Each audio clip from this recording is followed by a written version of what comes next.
Welcome to the HR Stories podcast, listener question edition, where there is a lesson in every story. Each week, the team at HR Stories podcast shares questions from our podcast audience and provides tangible, practical advice that everyone can use to get HR right. Our hosts today are management and HR consultants Chuck Simikian and John Thalheimer. What is on your mind today? Ladies and gentlemen, welcome to the HR Stories podcast, where there is a lesson in every story. This is our question and answer edition. As you can tell, this is live. We do not mess this up. So we got three questions today, Chuck, right? We got three questions we're going to try to riff on and talk and give answers to based on our over 50 years of employment management work. Yes. Tres preguntas. Three questions.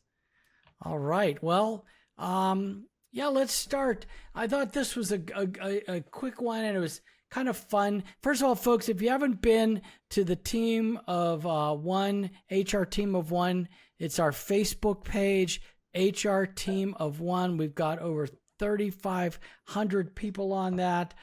They're all question and answering all kind of HR things. It's absolutely fascinating. So we've pulled a couple of questions from there. So John, I'm going to ask the question, and you already answered this. I thought it was a pretty decent answer, but this person was like, hey, I'm feeling like I missed something on the ruling of the new salary FLSA requirement.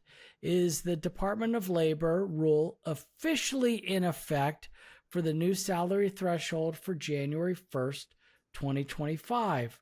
I thought it was voted on at a later date, or I thought it was, and I remember, a lot of people think, hey, is it happening? Is it not happening? What happened, John? What happened? Yeah, right. And so, wow. And I think, I think this is what happens to us, right? As HR practitioners and professionals, we get caught up in the everyday work, right? And so we know things are happening, we're listening to them, but sometimes we miss it, right? And so here's what I'm thinking, right? So we have to understand the white collar, the EAP, right? Executive Administrative Professional. The Department of Labor Wage and Hour Division came out with a new standard salary level or exempt minimum standard level back in April. And the first one actually took place back this summer, July 1st, which was, make sure I get this right, Chuck, $844 per week. Yes. Right? And so anybody making less than that automatically non-exempt, right? Automatically, right. Some exemptions, but automatically non-exempt for most things, right? So $844 per week. If you have employees that are making less than that, they're non-exempt. So go to your exempt roles, make sure you're paying attention to that. All right, so now the second part of this was the Wage and Hour Division said, well, we're going to do it in July, but you know what? We're going to do it in January as well. And so in January, the minimum exempt salary level or standard salary level goes up to $1,128. And so that means anybody making less than that, automatically non-exempt.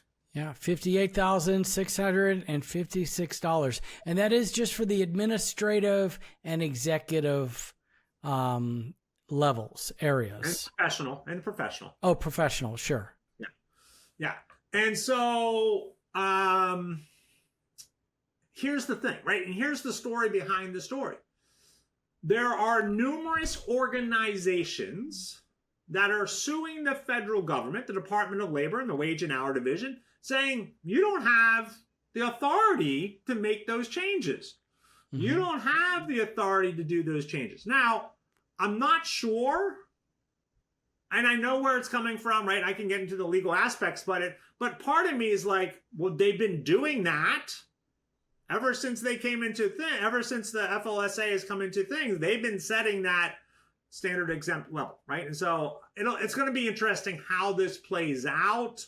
It's definitely going to go to court. It will end up in the Supreme Court. It will probably be a 2025 Supreme Court decision. And so we'll see how that plays out. Is there anything else you want to add to that, Chuck? Yeah, I think the big contention with the American Hotel Lodging Association, a few other places, is that they're making a decision based on salary threshold alone. They're not talking about job duties or anything along those lines. And so the thing is, well, why would you just do it for these 3 exemption levels just on the salary threshold? And now the positive side of that is for workers, a lot of workers are now going to become eligible for overtime. Okay. Right. But a lot of the businesses do not feel this was well thought out, and it's not consistent with how some of these decisions have been made in the past. So either way, whatever side you're on, but that's what I've heard as the reason for companies suing. Anyways, the bottom line is be prepared. Be prepared. We're going into our budget meetings this week, and I've already said, look, these positions that are in that 56, 57,000, we're going to need to budget, boom, a little bit more, and maybe even a little bit more above that threshold, just to stay competitive. So that's all I have to add, John. Yeah, no, and I think that's the point, right? And so I think what you and I have been telling our clients is do it. It's law right now, right? It's the law right now. Maybe it'll change. Maybe it won't, but it's the law right now. And so you should be following, you should do it. And at least for those people that are making less than $844, you better move them to non-exempt, or as Chuck's doing, boost their salary up above that. Yeah. So lots of good decisions there. And if you have questions about it, we can take those off air, but I just think it's important to do. So that's great. A good question. I like that question. Getting a little details, right? Little facts and figures. Yeah. So question 2. So this is from Jane, who's on our HR Team of One community, Facebook community. She says, if you have an employee who works as a phone rep and the customer starts talking to them in a very inappropriate manner, is there anything that you can do or that needs to be done to the customer? The business we are in, we can't just drop them as a customer. We've spoken to the employee, let them know that they're not expected to continue speaking with the customer who is talking to them in that way. We encourage them to either transfer the call to a manager or hang up. So I'm like, I thought you said you can't, you can't drop them. You got to keep them as a customer, but you could just hang up on them. So, okay. Anyways, she goes on to say the manager listened to the recorded call and was disgusted at some of the things the caller was saying to our employee. I recommended the manager tag this customer in the system to say they can only speak with management. We have this feature for a couple of other completely different reasons, which I think is very interesting. I also recommended that they remind their employees that they don't have to stay on calls like this. They'll not get in trouble for hanging up. And I also recommended the use of the EAP for emotional support, which is kind of a interesting twist. So is there anything else you would recommend? Yeah, that's a great question, right? Because, and again, we don't know the level, right? We know that the manager was upset about it. We know the manager thought it was disgusting. So we know that it was probably pretty bad. Right? Because there are times where customers may get a little angry and a little annoyed and yell. But as you said earlier, were they using racist tones? Were they using sexist comments? Were they using vulgar language? Right? All of those things we as employees shouldn't have to put up with. Right? And it sounds like this company agrees. Right? They're saying, yep, we don't want them to do it. How do we handle this? I have to say, when you first sent me this question, Chuck, my answer was fire that customer. Right? Just kidding. Right? And so I don't know, right? We don't know the type of business they're in. I was thinking that there are times where, like if you're in a government agency, you can't be like, well, I'm going to get rid of that customer, right? You can't do that, right? And so you're dealt with the hand that you have. So let's say we can't fire that customer. What can we do in that case to protect our employee, right? And so one of the things we can do is what they're saying, like, hey, if that happens to you, feel free to hang up. What I would do is I would give them a script. So if somebody was using inappropriate language, they would flip onto that script and say, ma'am or sir, that language is inappropriate. That is not in my job description to listen to. Whatever you guys want to say, right? I'm doing that off the top of my head. No, I like this. Yeah, you're right. Right? And so give them that thing and say, I'm going to hang up now. Feel free to call back when you're a little more calm or you're more willing to deal with that. And then make a note in the system so when it does come in, they do get directed to a manager.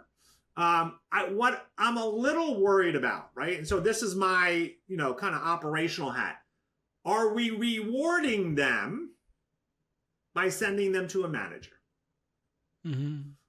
Right? And so that's something that I'd be like, ooh, I don't want to reward them to send the manager. So the manager needs to know if they do get a call from this person or that an employee is sending that message, the manager needs to reinforce whatever the statement is, the script that we have, right? Yeah. And so just to say, hey, I just want you to know these are all humans here. They work very hard. We want to make sure that language is not acceptable. It's just not acceptable in this atmosphere. Yeah.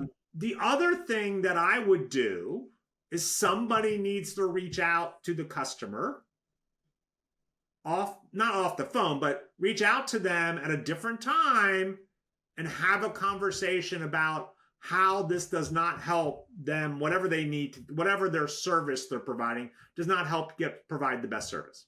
Yeah. And have that conversation, right? Because you can't fire them, we assume. So that's how I kind of take it. One, definitely script, right? And so script. Two, making sure that the employee has choices. And then number three, making sure the manager is following up and doing that in there as well. Yeah. Those are all absolutely fantastic. I mean, that you're right on. As a leader in customer service, guest service, dealt with this before, dealt with angry people right in your face, right? I tell employees, you don't have to take that. I'll take it, right? But I'm looking at this. I'm stuck on, okay, you're telling me I can just hang up on them? Yeah, you can. So like, doop, hang up on them, like, boop. Like, that's the dream of every customer service rep, John, to be able to be like, boop, hang up and not get in trouble. Are you kidding? Hey, drop the mic. I don't need any of this other stuff. I don't need intervention. Just show me the button. I'll be the professional hanger-upper. I'll do it. So, but yeah, great stuff. Yeah. Click. Hang up. Hang up. Done. That's it. Done. Thank you, sir. Boom. Hang up. So yeah, I mean, again, if it happens once, I'm okay with that. But I could see where it repeatedly, where I'm numerous customers doing this to me, that my job would be, but that button, my Chuck's got it. Boop, boop, hang it up. Boop, hang up. Thank you. Bye. And I'm not going to get in trouble for just hanging up on someone. I love that. What a great policy. All right. So our final question, and this was just kind of like, hey, does anyone have any suggestions?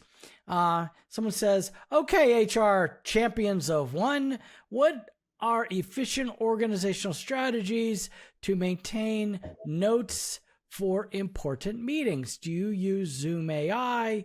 Examples of meetings, disciplinary action meetings, when employees check in on an issue, running meetings like a committee, facilitation discussions.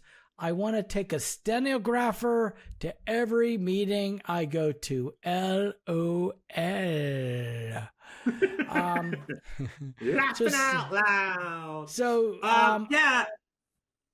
Well, I guess one of the first things we need to know is what states' laws are about recording meetings and people, right? So, I think if you're in a meeting, you say, hey, folks, I'm going to record this so I can take notes later.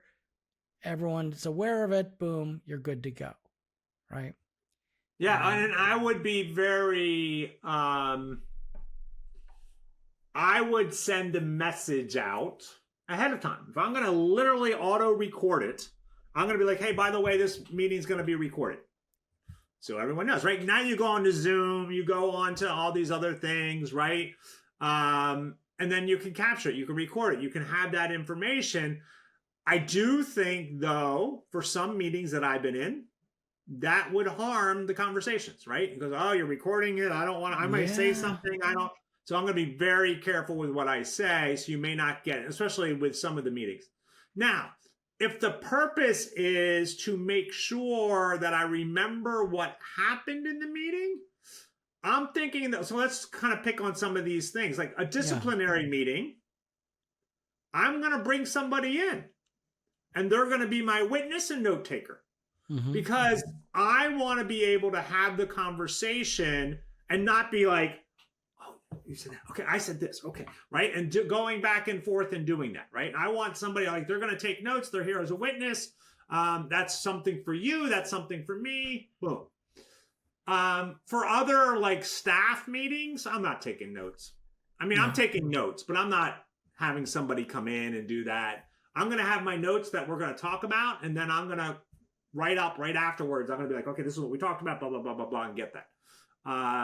And so the recording things makes me nervous. Yeah. And the terminology in Florida is two-party consent state. Yeah. It's not like, hey, everyone knows it's happening. It's, hey, it's a consent. So, but there are some neat tools out there if you do decide to do it. Someone called something called Fathom. Someone suggested using OneNote. I saw something and I just bought this the other day. I was going to use it in a training class that I was teaching, just to kind of see how it worked. But it's called Plaud, Plaud, and I was thinking I could use it training. I could also use it because typing. I'm not as great at typing, but I'm better at talking. So I like to talk. I got these ideas, boom, boom, boom, boom. And this Plaud is this AI recorder, and then it'll take everything I said and it'll organize it. It'll create mind maps. And I tried it once. It was actually pretty cool. And then there's like I'm not doing an ad for them, but there is an additional subscription service, give you more stuff. I know you and I've used Otter AI. I've taken some of my classes and some of my recordings, and I've put them into this Otter AI, and it's kind of organized everything. So there are some really neat things out there, but I don't know. We'd love to hear from you folks. If you go to our show notes, go to our show notes. You can text us directly. We'd love to hear from you. We'll share any suggestions you have. Yeah, I mean, again, I think it's something we have to figure it out. The one thing that I think about taking notes is I think you have to come up with a system that works for you. I see all these systems and people are using all these systems, and it doesn't work for me. I try it. I'm like, okay, I'm going to do this. And then after a while I stop. Right. And so you've got to find something that really works for you, and does that as well. So you do you, boo. You do you, boo. Ladies and gentlemen, you have been listening to the Question Edition episode of HR Stories Podcast, where there is a lesson in every story. Thank you for listening to the HR Stories Podcast. The material presented in this podcast is for informational purposes only. Chuck and John always recommend using an employment lawyer or HR consultant to handle any legal concerns or HR issues. We do our best to double check sources and make sure the information we are providing is accurate. We may eliminate or embellish without changing the basic narrative to make the story easier to understand. In certain circumstances, we may change identifying information to protect the innocent. The HR Stories broadcast is brought to you by the team at HR Stories. The team at HR Stories is designed to help anyone with HR responsibilities be better at managing the employee experience. To engage with us, go to the hrstoriesteam.com and learn more about how the team at HR Stories can support your business or nonprofit. Thank you for listening to the HR Stories podcast, where there is a lesson in every story.